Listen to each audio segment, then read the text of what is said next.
we have reached now the point to the showdown with Poland, and to also the implications, the measures the Nazis were implementing in the wake of the Reichskristallnacht, and also in the other isolationist movements they were initiating and carrying out in regards to Jews living in Germany, and in regards of forcing them out. That was typical SS policy. That is one thing. And then also the road to the war itself. So I intend today, even though it's a risky enterprise, to return to the road to the war, and from tomorrow on to switch back on the parallel side to the road to the final solution. So even though I do not intend to carry out the road to the war to the very end, we will get as far as the road to the war and the final solution is concerned. We will get to the point where Hitler attacked the main target, that is the conquest of living space in his foreign policy, which means that parallel to this, he will also begin the implementation, but this serious, the definite implementation of the final solution, because the two go together.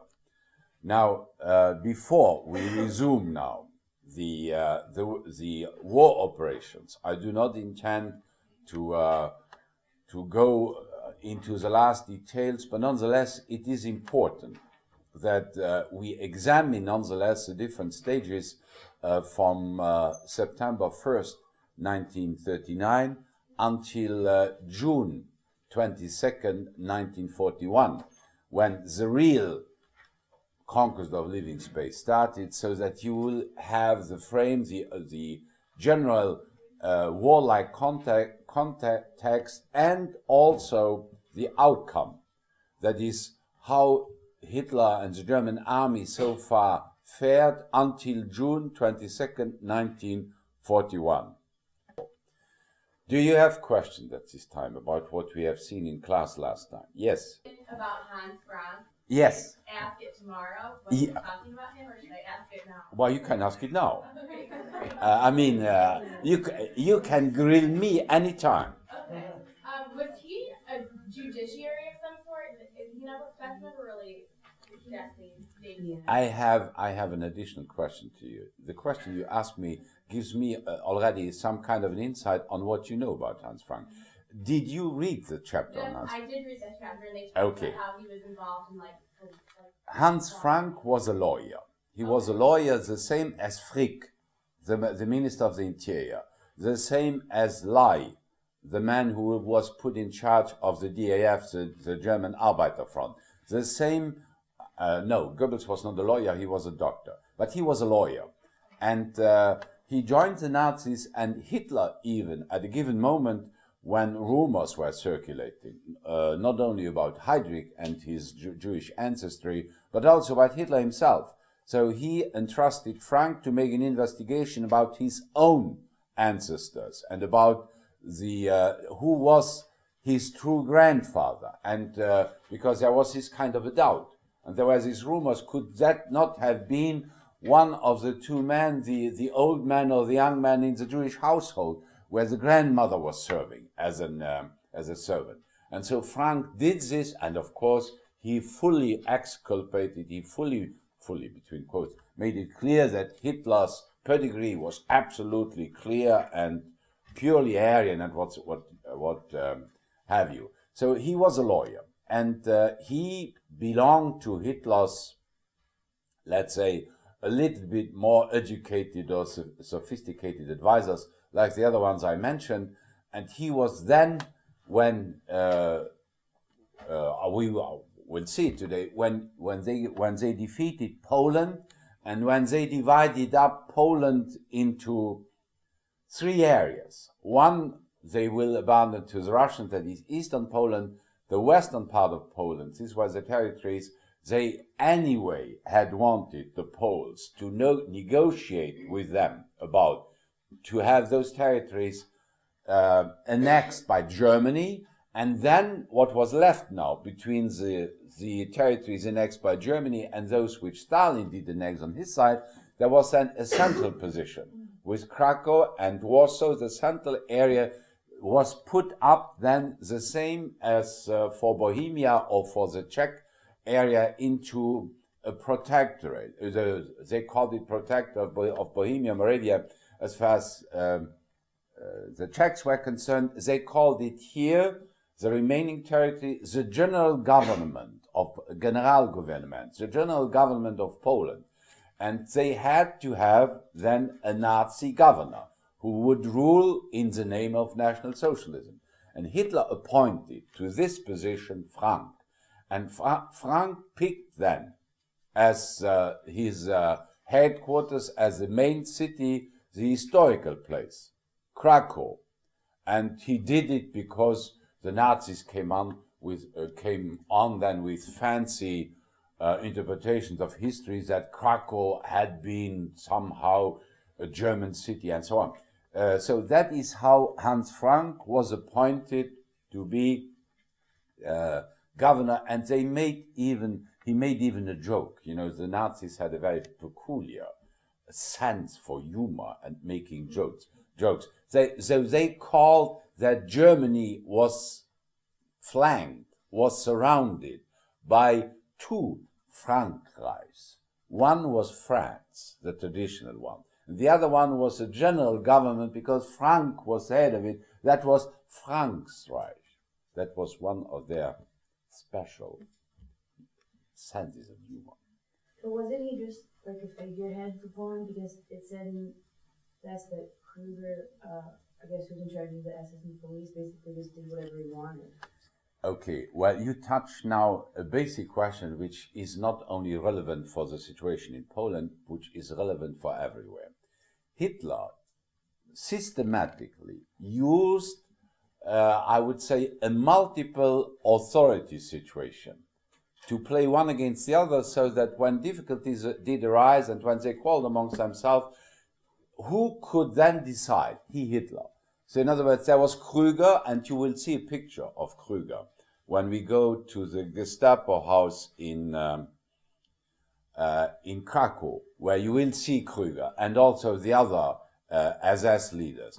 Because there was first Frank, who was the governor, who was, let's say, the civilian governor, head of this Generalgouvernement. Then there was the SS head, that was Krüger. Then there was also a military administration, those who were in charge of looking that the German army would get the necessary supplies they needed. And then there was certainly also one or the other Nazi bosses who considered that he had a say in Eastern Poland and for the future. So there were at least 3, 4, or 5, and there would be clashes. And then I did not even mention Himmler and Heydrich as the top SS leaders who were in charge of the concentration camps and also the extermination camps. Because, let me put that very clearly, I want you absolutely, in order to get familiar with the names, you have a look in Davidovich, in the corresponding chapters, where there is a question of establishing death camps. Auschwitz was only one.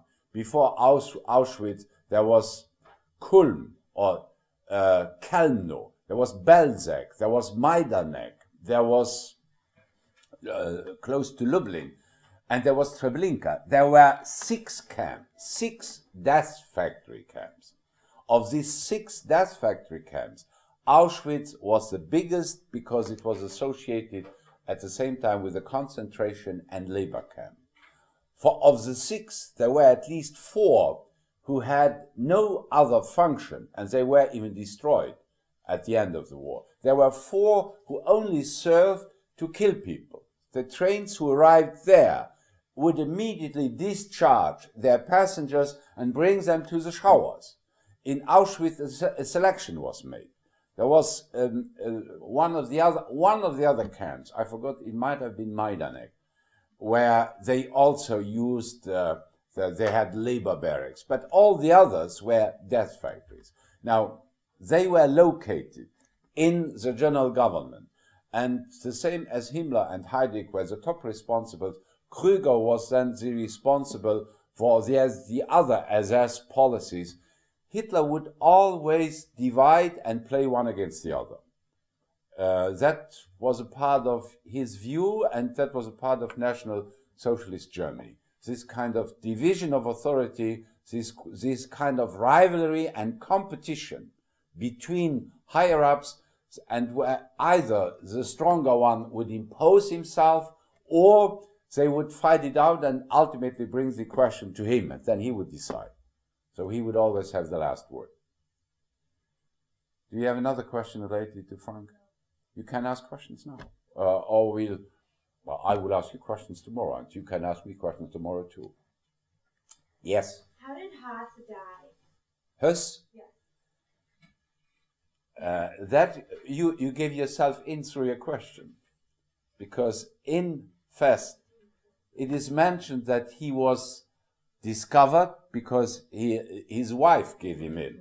And they arrested him, and they had a trial, and they condemned him to death, and he was then executed the same as what you will see in Schindler's List. The character in Schindler's List was the commandant. He was brought to the camp. A special gallows was erected, and he was executed there on the very place where he had committed his crimes in 1946. I think it was 46. The Poles, or early 47, whatever. That's how he died. So did he realize the bad that he did? He considered that what he did was all right. He considered that what he did was all right. Look, you gave me now a clue to make one more digression, which a digression related nonetheless to what I'm saying. I listened a few days ago to a French radio broadcast where they came back to a test which in the United States was done, I think, 10 years ago or 20 years ago. They tried to figure out how normal men, would react when they were put into a position of authority, when they could inject pain to somebody else. And so tests were made. And this was now in our times. Tests were made when they got the possibility, it was an essentially electrical current, that the test persons, that is the victims, between quotes, they were put in a special seat, and then the one who was tested was told, if you put so much, we will inflict this kind of a current into his body, and then you'll see how he's reacting. And so they increased the amount of electricity which they would send into the victim. They increased it to a deadly charge. In reality, of course, this was not. It was all faked, because after all, one could not put cruelty to a degree to repeat in life what was done in the extermination camp. You would be surprised how many, and of course, all this was made up. The victims did cry out, and there were all kinds of, realistic accompanying circumstances. A majority of those who got the possibility to make the other suffer did it, and they were normal people. So, in other words, we should be terrorized and shocked and afraid to death how much cruelty and evil, consciousness and doing is contained in a normal human being. So it were not only the psychopaths and I don't know what kind of deranged minds which were inflicting this pain and this horror to others. There were also sometimes relatively normal people. I must tell you very frankly, when it did happen, for 15 or 20 years ago, I was then quite aware exactly how this was meant. Here, the French always keep discovering things in the past, and then they use it for their own purposes, sometimes not always in a very objective way. I just heard the whole story again. And this did remind me, in relationship to what we are doing here, that the henchmen, the torturers, they were not all psychopaths and people deranged. They sometimes were very normal people, and they did it. They thought that what they were doing was all right. I'm sorry that I cannot give you a precise answer because I did not get into studying exactly what these experiments were about. But the fact is that evildoers are not always exceptional. Very often, there was also a book written by one of the Harvard professors 2 or 3 years ago, Hitler's Willing Accomplices. Though, in other words, those who, after all, they thought that after all what they were doing, what he had in mind, they were just carrying it out. Hus was one of those, but of course, Hus had a past. One could find all kinds of explanations, but the fact is that man is capable of the best, of the most fantastic, positive achievements, but he is also capable of the worst. I mean, you have the two extremes. And in the same person, depending on the circumstances to which they are exposed, the good or the bad comes out. I had a question about, I don't know how to say his last name, doctor, his name being with an M, and they called him, he did the experiments on the twins. Mengele. I know that Mossad was trying to find him and that he escaped to Brazil. Did they ever find him, or did he? No, he vanished. Mengele had a curriculum. They all tried to get away. Some ended up in Egypt at the time when Nasser was around, and when this Palestinian issue, this Israeli issue, ultimately attracted a number of higher up Nazis to Egypt. But most of them they got away through Spain to South America. So he apparently vanished in South America, and they did not get him. They got Eichmann, but they did not get him. I do not know whether I told you the story about another famous Nazi higher-up, Bormann. Bormann, who was Hitler's personal secretary. He was one of those dark horses, and he had a very negative influence. He vanished also, and everybody was looking for Bormann. And then there was at about 10 or 15 years, maybe 10 or 12 years ago, one of the more adventurous historians, journalists, his name escapes me right now, I hope that I'll find him back.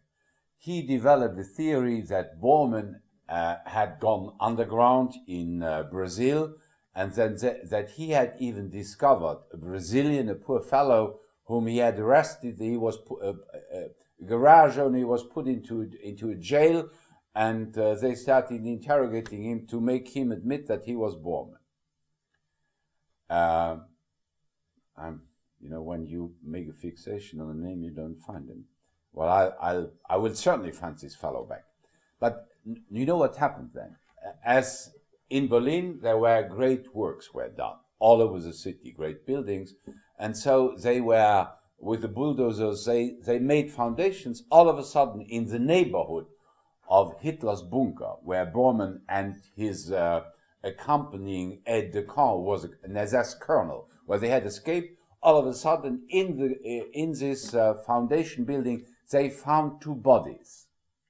And they were able to identify these two bodies because of the dentures. They could check the dentures. And even when this historian specialist was trying to press the poor garage owner he had already prepared a book on the escape of Bormann and on how he had discovered it. It was all said to be big sensation.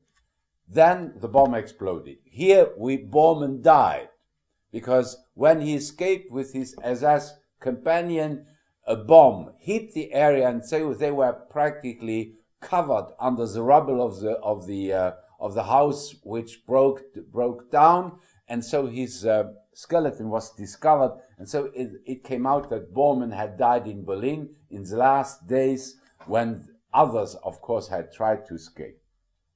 But coming back to Mengele, Mengele got away. He died somehow, we do not know even exactly when. But they had come very close to him. Then he had disappeared again. Because you must imagine these Nazis, the same, by the way, than the communists, the red-lacquered Nazis, these communists from the DDR, who also escaped to South America. The wife of the main leader of the Communist Party is living in Chile, and she refuses categorically to give any interviews. She hasn't learned anything. So this seems to be the El Dorado either of the real Nazis or of the red-colored Nazis of later days. And they have a kind of associations. They help one another, and they warn one another when they hear that something is going on. And they have informants who stay in those administrations and who know when there is a warrant out to get to arrest them. So Mengele got away. But he was one of the most horrible fellows because he outwardly behaved, he did not have a grim face or behaving like a bully. No, he was extremely gentle with his poor twins and the kids. And he inflicted them unbelievable sufferings to them with this gentle touch. That was Mengele. He is the worst case of these Nazi doctors when they performed their experiments. But these experiments had no scientific value. These were just miserable, I would say, I would not even say amateurish games. They did not find out anything valuable which they could use for application for their army or for civilian reasons. This was just a mixture of amateurism and sadism, which explains how they behave. Do you have other questions? If not, then we turn to the war. And I would like now to concentrate on this time period, September 1st, 1939 until June 22nd, 1941. September 1st is the attack against Poland, and June 22nd, 1941 is the attack against Soviet Union. What you should keep in mind is the first attack was something which Hitler had not been prepared for, at least not at the beginning, to get into a war with France and England and Poland, of course, too, because what he had really prepared from the beginning on was the attack against Soviet Union on June the 22nd. But there were so many unforeseen circumstances so that he had to wait for nearly 2 years before he could ultimately begin his real war, what he was going for ensuring the living space for the Aryan people. Now, we will examine the different stages of the war, again as we did for the pre-war period.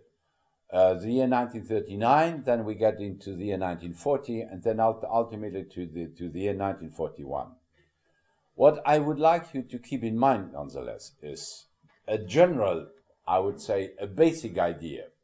Because when you approach this, then you have a kind of general attitude. What does a present-day student or present-day person who learns about it, how do we look upon it? Now, after World War II, particularly on the German side, there was a kind of feeling, if Hitler had not done this, if he had done that, he might have won the war. If we had not made this mistake or so on, he might have won the war. So in other words, the basic underlining attitude is Hitler could have won the war if he had avoided making the mistakes he made. And that is, and the same to some degree even applies, I do not even speak about Mussolini because Mussolini was only Hitler's underling, but to the Japanese, if they had not done this or that. Now, the fact is that from the beginning on, but of course, the contemporaries, they did not look upon it that way, and they did not know all those things. They had a different perception, and they did not know what would be coming. But from the question which we should ask ourselves, and which we do ask ourselves, is not what did Hitler do wrong in order to win the war. We should ask the question, how was it possible that he did get that far? How was it possible that he was not defeated and stopped much earlier? Because there is not the slightest doubt that neither the Germans nor the Japanese had, not on the long run, but on the short, on the midterm run, the slightest chance to win. Because they had against them powers who had different means, material as well as human, so that the question is only how could he hold out for that length of a time. That what is true for Hitler is also true for the Japanese. On the Hitler side, I give you a clue when you get, after we are back, or even before, when you get to read the chapter on Speer. Speer is the one who made it possible that the Germans were able to hold out for 2 more years after 1943. And Schacht, the one we were talking about, was the one who made it possible that Hitler made war preparations, nonetheless, despite the fact that they were insufficient, but of a magnitude which allowed him to apply successfully for quite some time the strategy of the Blitzkrieg. So the key individuals who made the beginning of the war possible, Hitler was the one who decided, of course, and the duration of the war were Schacht and Speer. Now, let's see now as we proceeded last time, 1939. What kind of events do we keep in mind? First, the Polish campaign. The Polish campaign, which ultimately brought war. Remember, Hitler had expected that he might get away without war, that the British and the French would tolerate this, the same as they had tolerated other violations, of territorial violations, in regards to Austria and in regards to Czechoslovakia. But this time they didn't, and we had seen that. I'm not coming back on this. Now, we have a look first on the military situation. What happened? I already told you that the situation of the Polish army was absolutely hopeless. First of all, they had, in terms of number, they were far inferior in terms of number to the German army. They were far inferior, there was even no comparison, in terms of equipment. The Germans had the newest equipment, particularly in modern weapons, tanks, artillery, airplanes. The Germans had a training. The German generals had made their hand in Spain, where they had been in command of this Condor Legion, which had supported the Franco War effort. And strategically speaking, they attacked on 3 sides, north, west, and south. And in addition, after a little bit more than 2 weeks, the Russian army, the Red Army, attacked from the east. So in other words, it was absolutely a hopeless undertaking. I give you as an example the fact that the Poles launched their cavalry, which were just people on horseback. Now, in the American army, there is also the terminology cavalry, but in reality, this means helicopter commanders who intervene. Here, this was cavalry against the German tanks. Now, you must imagine that. Now, in addition to that, and this is important for later on, and for the attitude which determines the attitude of the Polish people, of the Eastern European people, in regards to the Western Europeans, and also in regards to the United States. The Poles relied on the assurance that the British and the French would enter the war, not in terms of a general war declaration, but that they would attack, that they would come immediately to the military rescue of Poland. And the French and the British had means to do so. The French had, after all, meanwhile, an important army. the French army was not now negligible. The British had an air force, not just fighter planes, but they had also bombers. So the Poles expected, and they were legitimate to expect that, because the British did not say, we will declare war, please resist Hitler, we'll declare war on him and we won't come to your rescue. But they did it. In other words, when they declared war, ultimately on the 3rd of September, they stayed put, they did not move. The British Air Force did not begin bombing the Ruhr area, the industrial area, or German military targets, out of fear that the Germans might retaliate and bomb British installations.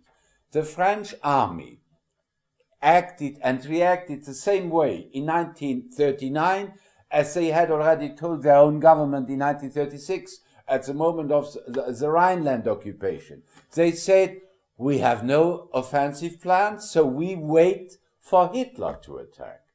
So the consequence was the Poles resisted, and Warsaw resisted for 4 weeks. This was absolutely unnecessary. They would not be saved. They would not come to their rescue. The Poles went down to defeat. They were left alone in military terms. On the contrary, the French called this time period, it was again not a page of glory in the history and in the military history of the French and the British. The British would excel later on. But the French and the British, after all, they abandoned the Poles militarily to themselves. The French called this the phony war, la drôle de guerre, the phony war, because one had never heard that two countries would declare war on a third country and then sit back and wait that the third country would attack them in the first place. When you declare war on somebody, then you're ready to attack. This did not happen here. And on the 17th of September, the Red Army attacked. The Red Army attacked. Stalin was coming in to occupy the territories which, in the secret clause to the non-aggression pact, Hitler had abandoned to him, the Polish territory, that is, eastern Poland. Now, the Russians, Stalin pretended that the Red Army was moving in order to protect the population of this area against the violence which was occasioned by the war and against possible reprisals on the part of the Polish authorities against the white Russian or Ukrainian minority living in. Now this had as a consequence that the Poles, the Polish government, there was only one escape route left for them to retreat. They had a common frontier, a narrow frontier with Romania. So they withdraw and took refuge in Romania, and from Romania they continued to their journey to Great Britain.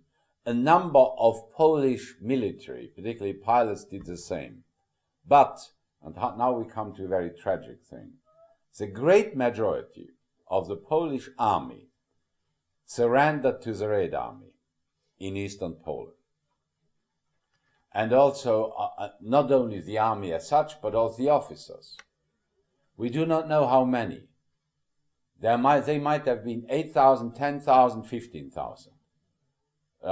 It is estimated, because no records which could be checked were kept, but at least 10 to 12,000 Polish officers surrendered to the Red Army. Stalin had them arrested and brought to prison camps in White Russia, into the forest of White Russia. And there, in the winter or early spring of 1940, he ordered his secret police, the NKVD, to execute them, to kill them. So 10,000 or 12,000 vanished. Nobody, the Polish authorities requested later on something about the whereabouts, about the officers, and Stalin would say, well, they didn't know that the Nazis probably arrested them, whatever. Katyn is precisely one of the spots. There are probably 2 or 3 others. They have not been discovered. But in 1943, the German army, by chance, in the forest of Katyn, discovered a mass grave, which was not the product of their own SS Einsatzkommanders. For once, a massacre had not been committed by the Germans themselves. And of course, they discovered that these were Polish officers, that they had their arms and their hands linked, and so they made a big fuss out of it. They called in the Red Cross and said, look what Stalin did. And for once, they were right. The Polish government requested an international committee to investigate. Stalin was so furious, he pretended that the massacre had been committed by the Nazis, and this remained the official Soviet version until Gorbachev. And if somebody dared to challenge that, he was arrested. And sometimes he was not only arrested, but he was done away with. By the way, about this, let me tell you already so much, because we'll see it when we get to Krakow. A Polish movie director, Andrzej Swajda, the same one who was given an Oscar for the best movie direction, and who gave this Oscar in recognition to the university where he had studied. He gave it to the University of Krakow. When we visit the university, we can admire his Oscar. Now this Andrzej Swajda, whose father had been one of the officers who had disappeared, had been killed, he made a movie out of this called Katyn. If we had more time, we would watch this movie, because this would be a part of Polish history also in World War II. But we are under pressure of time. We could only watch The Pianist, and we'll watch the Schindler's List on our way from Prague to Auschwitz. So we have the movie here at the center, the Swajda movie on Katyn. Because now, ultimately, it has been recognized that Stalin was the one who gave the order for killing these officers. And, but of course you could say, well, Stalin had given the order to do away 4 years earlier, in 1937, to 30,000 Red Army officers, his own. Stalin, in terms of criminality, in terms of brutality and cynical ruthlessness, if he acted like this towards his own Soviet, that is Russian people, you can imagine that he had no scruples to give the same orders to do away with the Polish officers. Now, why did he do it?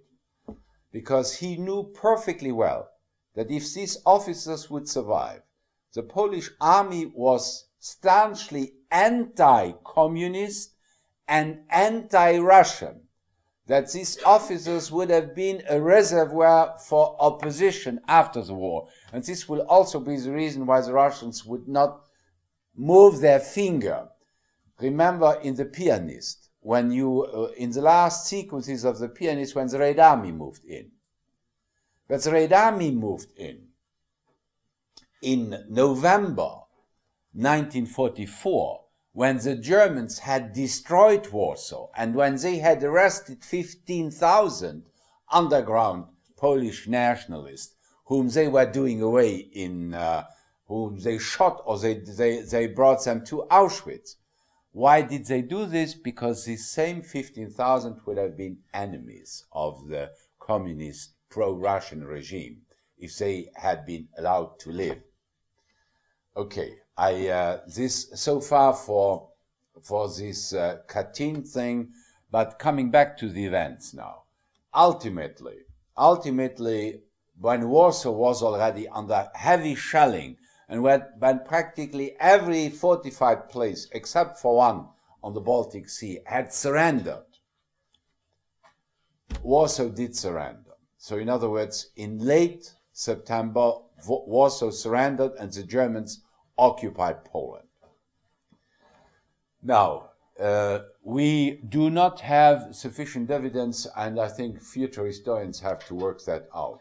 But they already committed at that time a number of crimes, because they had already special SS commandos. I will come back to those, but in Poland, the special SS commandos did not have specifically as their mission to kill Jews. They had a broader mission. They had the mission to arrest and kill the elite, that is, higher-ups, those who had important position in the Polish government, in the Polish civil service, in the Polish army, whatever. Because Hitler had passed the word that if you kill the elite, you can more easily manipulate the masses, who are then leaderless.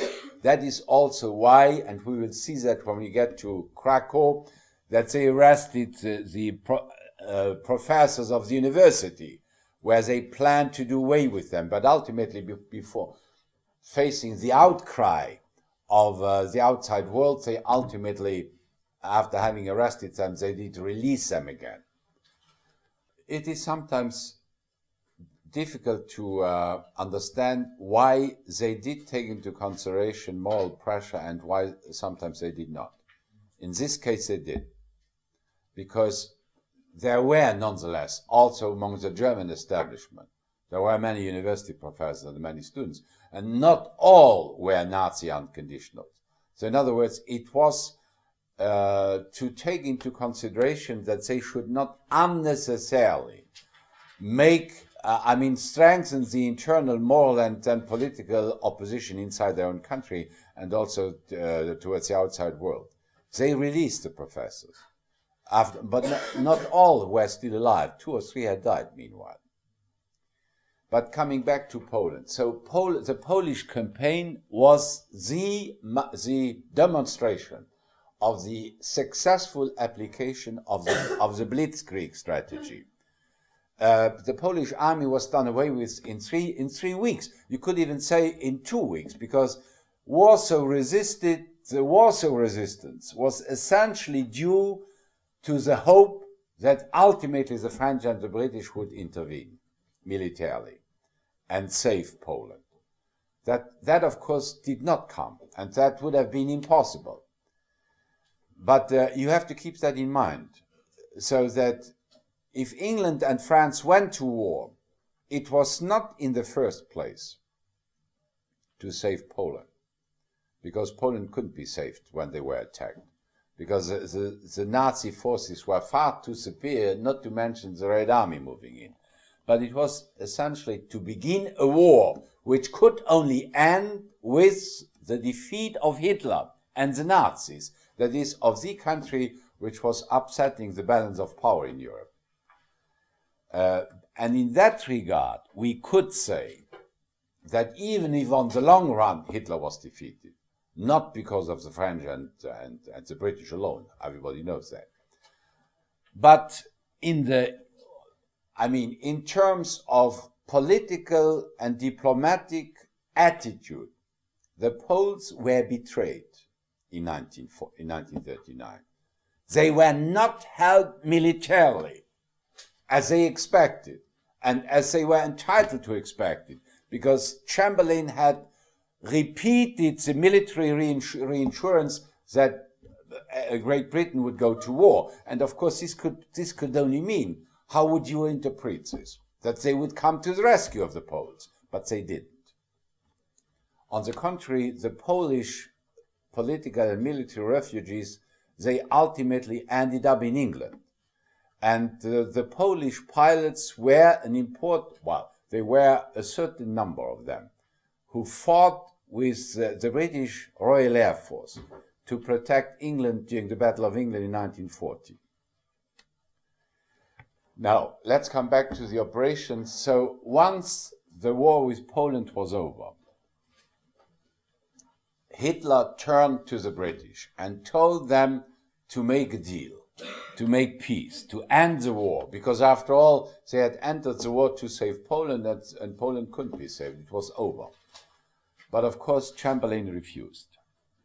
There was no discussion of making peace at that time.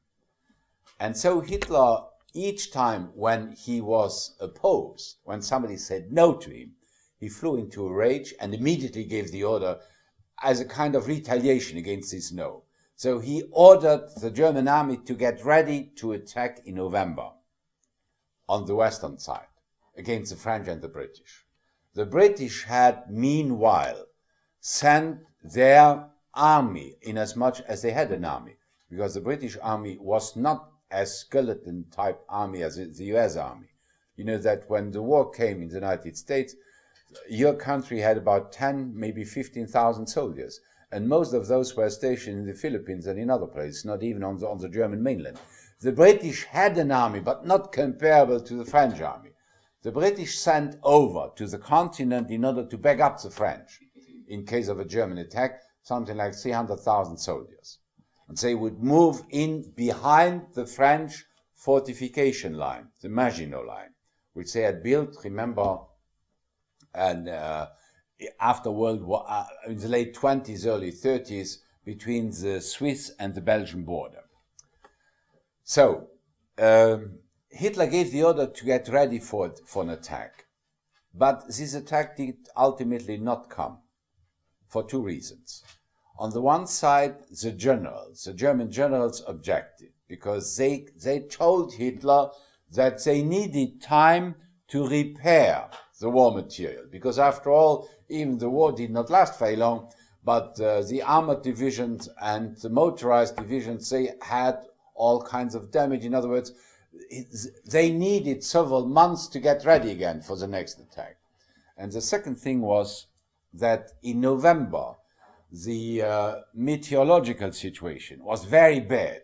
The sky was always clouded, misty, no open sky. The German Air Force could not play its role in the case of a blitzkrieg strategy, that is to support the tanks. So Hitler then delayed. He called off, after first giving orders to get ready, he called off and delayed it for spring 1940. So the attack in the West did not come. Meanwhile, nonetheless, Stalin, who was restless and who wanted to cashier in those territories which Hitler had abandoned to his will in this secret protocol which nobody knew in the West, Stalin was issuing ultimatums to the Baltic countries and to Finland. In other words, Stalin would send those governments, Finland and the three Baltic countries, an ultimatum requesting them to open their frontiers and give over to the Red Army military strongholds, military bases. The three Baltic countries, which had not the slightest hope in no direction, they were small, they gave in to the ultimatum. So the Red Army moved into Estonia, which is a direct neighbor, into Latvia and into Lithuania. And once they were in, they would then start, I am not going into the details, they would start the process of communization. That is, the trick was well known. They would arrest opponents and they would prepare the ground so that later on, in a free, of course, between quotes, in a free vote, those populations would decide to join the Soviet Union as Soviet republics. So far for these three. Because where could they expect help against this Russian pressure? The Germans could not, because Hitler, after all, had abandoned them. The British were not willing to commit their navy to come to the rescue, and they would have had to pass through the straits separating the Danish straits, and the Germans would have been waiting for them. So that was hopeless. Remained the case of Finland. Now the Finns, this time without having any chance to be supported by any other country, the Finns turned down the Russian ultimatum. The ultimatum had been sent to them in late November, and the Finns said no, that they would not give in, they would not let the army in. And so Stalin then started to attack Finland. This was an attack, an open violation of an independent country. The Finns resisted.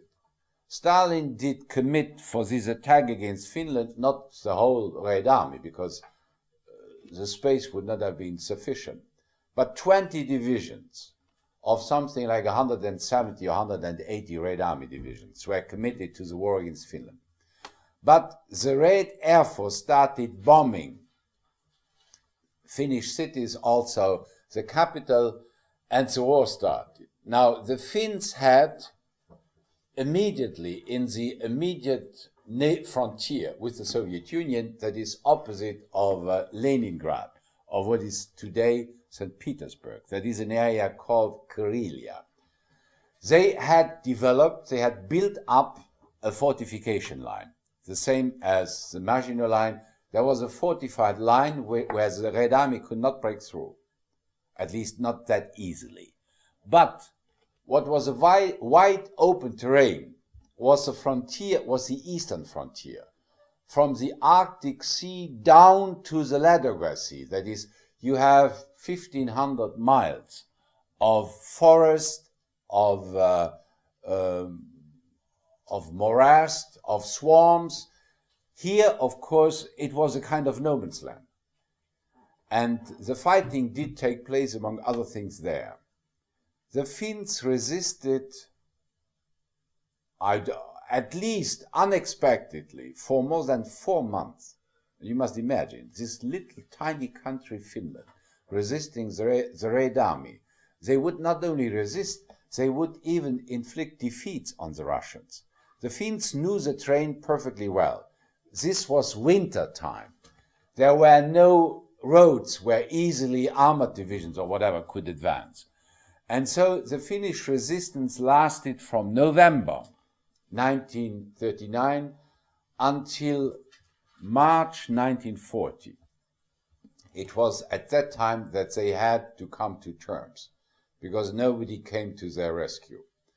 And this Finnish campaign, of course, let's say, was a problem for the French and for the British. Because if they had acted towards Finland the same way as they had acted about Poland, they would have had to declare war on the Soviet Union. Or they would even have to declare war on the Soviet Union when Stalin invaded Poland. They did not do it. But they used now this Finnish campaign for a double diversion of the public attention, and also in military terms. First of all, Stalin's attack against Finland caused headlines in the French and British newspapers. They could deviate from their own passivity of not doing anything against Germany while Stalin attacked. So in other words, the headlines were now Stalin's aggression against the poor little country. But then they tried to take advantage of this attack to organize their own, a military intervention of their own, which was aiming in 1940 at occupying key ports of Norway from which Swedish iron ore was reaching Germany. The Swedes in the northern part of Sweden had very important, rich iron ore deposits. And they would send this iron ore closer, not to the Baltic Sea, but to the Atlantic, to the Norwegian ports on the Atlantic. And this would be then brought down to Germany to support the German war machine. And so the Allies thought that they would cut this supply line in order to weaken Hitler's war effort. And so they had planned, under the cover of this war between Stalin and Finland, allegedly, that's what they later claimed, that they would come to the rescue of the Finns. which was ridiculous because they would have come too late anyway. They prepared a landing on the Norwegian fjords in order to cut this supply line. So this way we get now into the year 1940, because there was no question of organizing this in late 1939. In 1940, the initiative shortly seemed to switch over to the French and to the British, not in the immediate frontier line with Germany, but towards Norway, towards this Finnish territory. Hitler, of course, was well informed about what the Allies were doing. And Hitler was concerned, so he tried to be faster. So when the Franco-British landing expedition was already out, Hitler was faster when he launched then in April 1940 the so-called Scandinavian campaign. The Scandinavian campaign is the lightning occupation of Denmark and Norway by the German army. Now, in order to be there earlier, to not allow the landing of the Franco-British force to represent a threat to the German iron ore supply line, the Germans were faster. They had no problems in Denmark. Denmark did not resist, because this would have been senseless. They entered Denmark and passed on to Norway. Norway was not ready to give in. The Norwegian government and army resisted, backed up in as much as there was any kind of material backup by the British and by the French. So in other words, fighting would take place. And the Germans, in order to precede the landing operation by the British Navy and the French, they had to use their own transport facilities and their own navy. And so in other words, there was some fighting going on. And the Germans lost a number of their transport units on the way north. But even though in some of those fjords, the British and the French landed before the Germans, fighting did take place, but ultimately the Germans prevailed. The fighting even went on in May 1940, when the Germans already attacked France and the Low Countries after May 10th. So in other words, the Germans applied successfully the Blitzkrieg strategy. They occupied Denmark and Norway. The Swedes were neutral, and the Swedes were supplying them with iron ore. There was no reason that they would attack Sweden. No.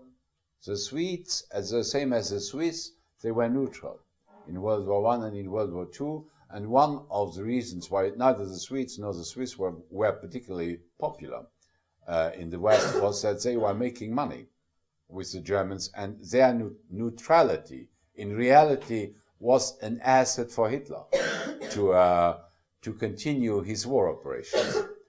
Now, the consequences of this were far-reaching. First, the Norwegian government went into exile to London, to Great Britain.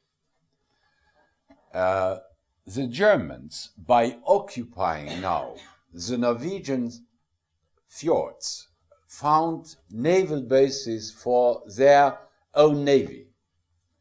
The Germans, meanwhile, had built a number of impressive battleships. One was the Bismarck. Then there were others, the Scharnhorst, and they had a few massive battleships which were, of course, of the newest caliber and which were better equipped than the battleships of the British Navy and so on. But except for the Bismarck, they would not use them until the end of the war. There was also the Tirpitz, which was even the biggest one. That was one thing, which for the evolution of the war did not play a decisive role, even though there was, I do not know whether you were familiar with it, the Germans played this up, and a movie was even made about the Graf Spee. The Graf Spee was a German pocket battleship, 10,000 tons, and this Graf Spee was faster, more powerful than most others. Ultimately, it was a raiding ship, this is a parenthesis, which started sinking and destroying British ships in the southern Atlantic and elsewhere. Ultimately, the British Navy was able to trap the Graf Spee, which was sunk ultimately in the naval battle of the Rio de la Plata.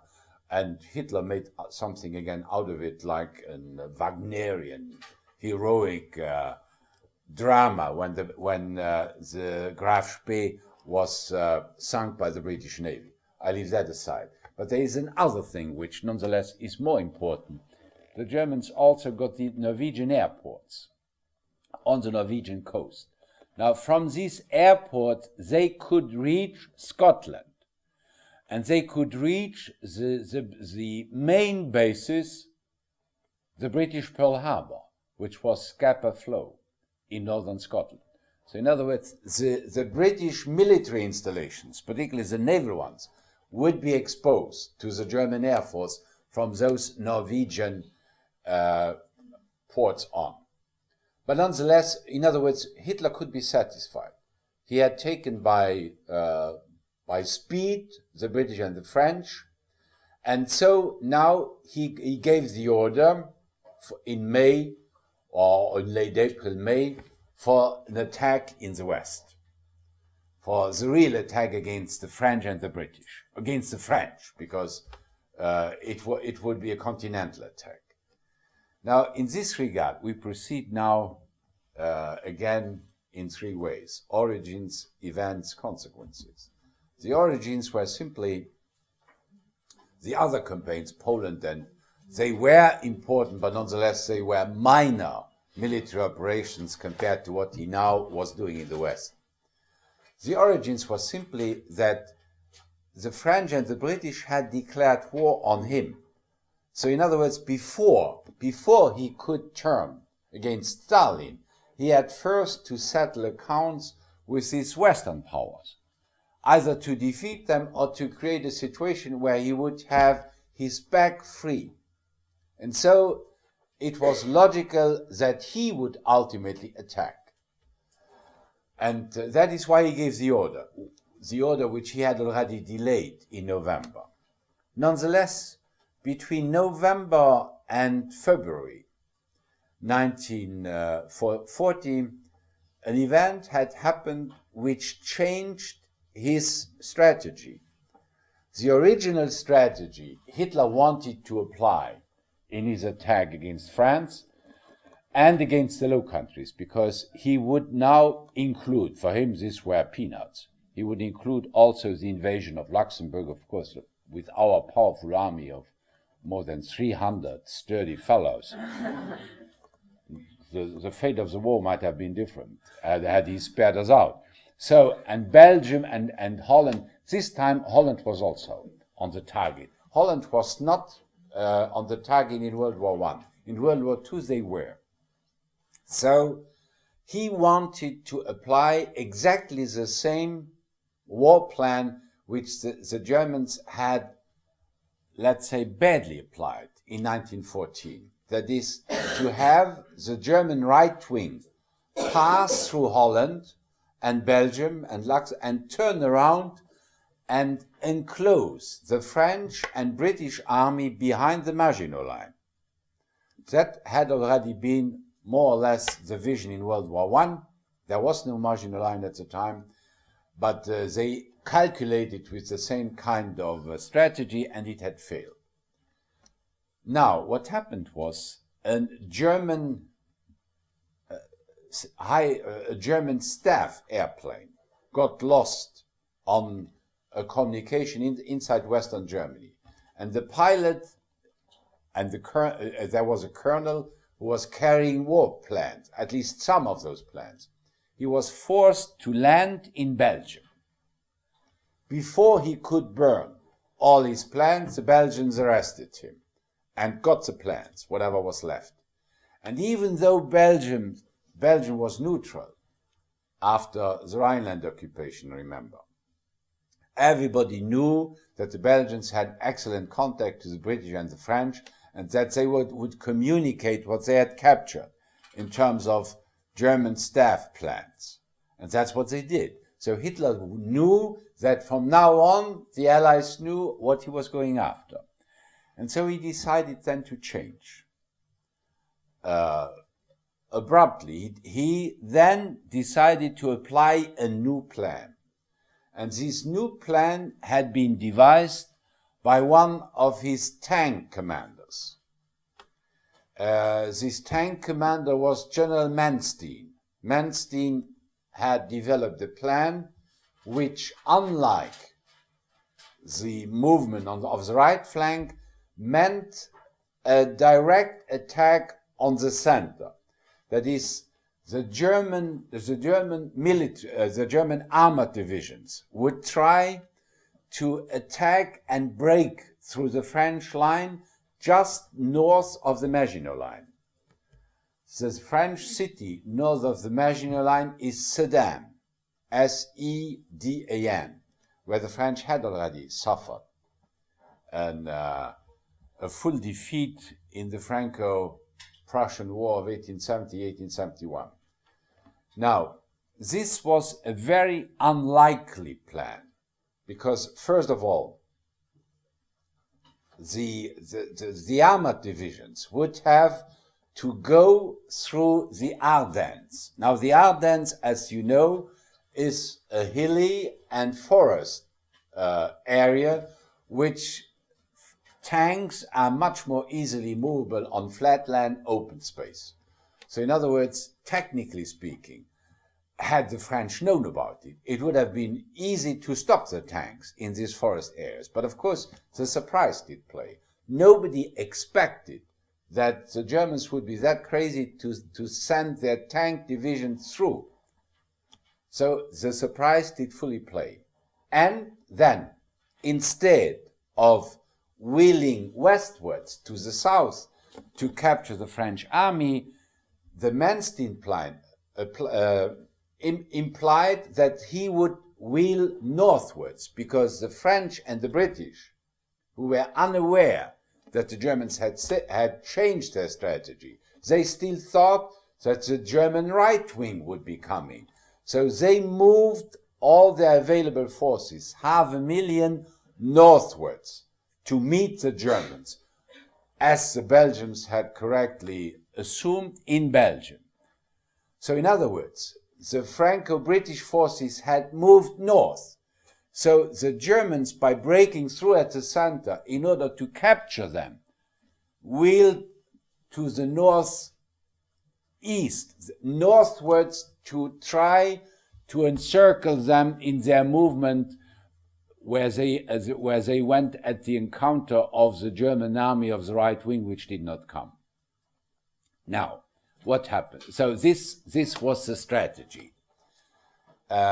Meanwhile, in order to blur their real plans, the Germans had attacked on the right wing. They had bombed Rotterdam. Rotterdam is the first Western city which was savagely bombed by the German Air Force. Hundreds died in this bombing of Rotterdam. And the trick worked, that the Allies imagined that the Germans would come on their right wing. So what were the events now? First of all, it should not have been a surprise. The French had been warned of an impending attack by the Germans. They had even been warned by the Luxembourgish government, because there were reports on the border between Luxembourg and Germany about German troop movements, and so there was no doubt that they would attack. That allowed the Luxembourgish government to escape, to get away and take refuge in France, except for one minister, because they knew what would be coming. The French were nonetheless taken by surprise. So what happened was the German army broke through the French lines 3 days after the beginning of the operations. So on May 13th, the German army broke through the French lines at Sedan. and the wheeling northward started for good. Now Hitler was so taken by surprise about the unexpected success of this operation that he thought that this could not be. He suspected that there might be a trap, and so he spoiled then the full success of his operation. He called off his army commanders. He stopped them for 2 days because he thought that somehow there would be an attack against the German flanks. Now, these 2 days delay, when the Germans stopped advancing northwards, allowed the British, who immediately saw the danger that the Germans might capture all their forces, the British gave the order then to fall back immediately on the coastline, to the coast to Dunkirk, to withdraw to Dunkirk in order to evacuate their forces. And this allowed the British to get to the shore, to the seaside. Goering boasted to Hitler that he would look to it that they could not evacuate their forces. So the German Air Force did intervene and started bombing the British forces waiting for evacuation. But despite of the German bombing, the British were able to evacuate the 300,000 troops plus 50,000 French troops, which were waiting for all kinds of British ships to take them off the shore and bring them to Great Britain. They abandoned, of course, the war material on the seashore. But the worst disaster was avoided, because imagine if they had captured these troops, there would have been no soldiers left in Great Britain to defend the islands. Now at least the soldiers returned, even if their weapons were still on the shore.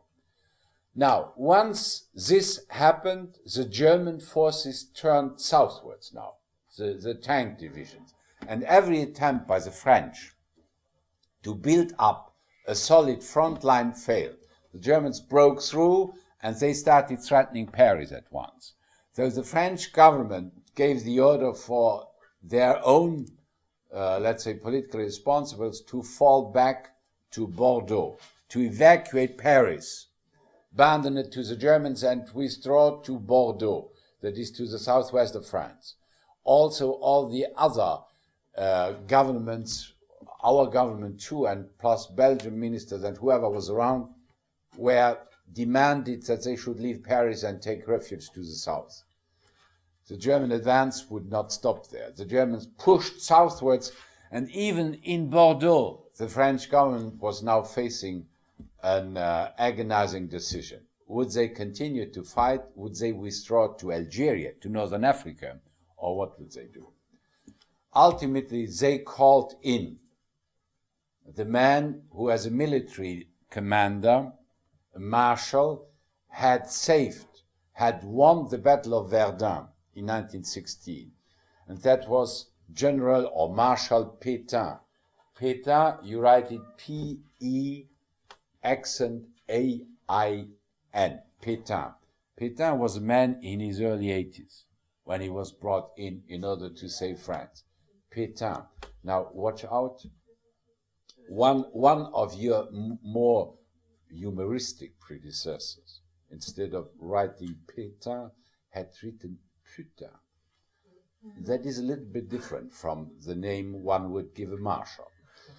So Pétain, P-E-X-T-A-I-N. So Pétain was brought in, and Pétain considered that the situation was, in military terms, absolutely hopeless. So in order to withdraw to Northern Africa, he was requesting the German armistice conditions. In other words, he was willing to surrender. While he made this offer to the Germans, another general, totally unknown, a brigadier general, managed to find a plane for Great Britain. And that was Charles de Gaulle, whom nobody knew. He flew to England, and on the 18th of June, at about the time when Pétain was requesting the German armistice terms, de Gaulle went on the radio and made his famous call on the French people to continue to resist, that France had lost a battle but not a war, and that one should resist the Germans. It is a fact that at that time, nobody listened to de Gaulle. Even later on, his famous call on the radio was commemorated as the famous call for resistance. But everybody was looking towards Pétain. And Pétain ultimately was able to get the German peace terms, or the German armistice terms. And these armistice terms were signed on the 22nd, 23rd of June.